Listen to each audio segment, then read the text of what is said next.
महाराष्ट्र की सियासत में अहमदाबाद की एक वीवीआईपी मीटिंग ने खलबली मचा दी है। मीटिंग के केंद्र में भारतीय राजनीति के दो ऐसे चेहरे हैं जिन्हें सियासत का एक माहिर खिलाड़ी माना जाता है। एक नाम केंद्रीय गृह मंत्री अमित शाह और दूसरा नाम महाराष्ट्र में महाअघाड़ी सरकार के सीक्रेट संकट मोचक शरद पवार का है। रिपोर्ट्स में जो दावा है उसके हिसाब से मुलाकात का वेन्यू गांधीनगर में गुजरात के एक बड़े उद्योगपति का एक कॉर्पोरेट गेस्ट हाउस है, जहां पर दोनों नेताओं ने कुछ बातचीत की है।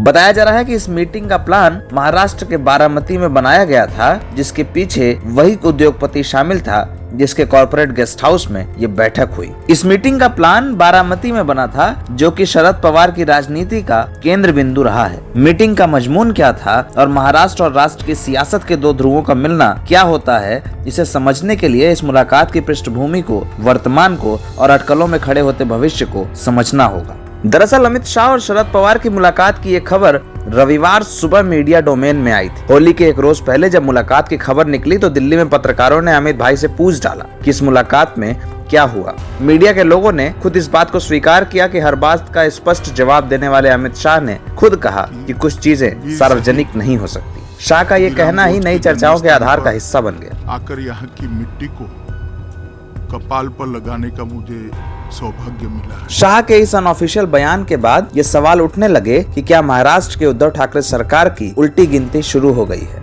ये सवाल भी उठे कि क्या 2 मई को 5 राज्यों के चुनाव नतीजे घोषित होने के बाद महाराष्ट्र में भी सत्ता का परिवर्तन होने वाला है। ये सवाल भी उठा कि क्या बीजेपी और एनसीपी के बीच कोई राजनीतिक खिचड़ी पक रही है, और ये भी सवाल उठा कि क्या केंद्रीय गृह मंत्री अमित शाह से शरद पवार की मुलाकात सिर्फ सचिन वजहे, परमवीर सिंह और अनिल देशमुख के मुद्दे तक ही सीमित रह गई थी।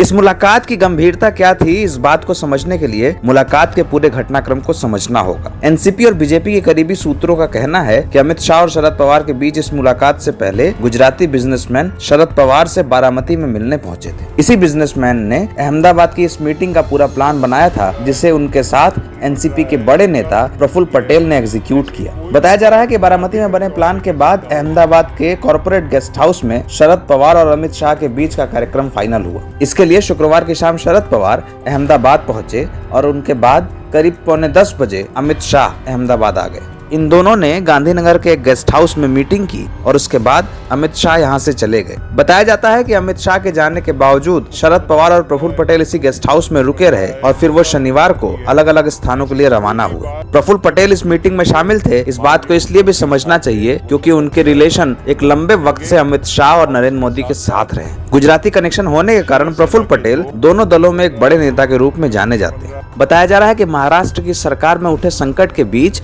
अमित शाह और शरद पवार की मीटिंग में कुछ तो ऐसा हुआ है जिसके परिणाम भविष्य में दिख सकते हैं। हालांकि इन सबके बीच एनसीपी के नेता नवाब मलिक तो ये कह देते हैं कि मुलाकात नहीं हुई, लेकिन ये मानना जरूरी है कि महाराष्ट्र की सियासत का जो संकट वर्तमान में चल रहा है उसके बीच अमित शाह और शरद पवार का मिलना एक सामान्य घटना नहीं कहा जा सकता।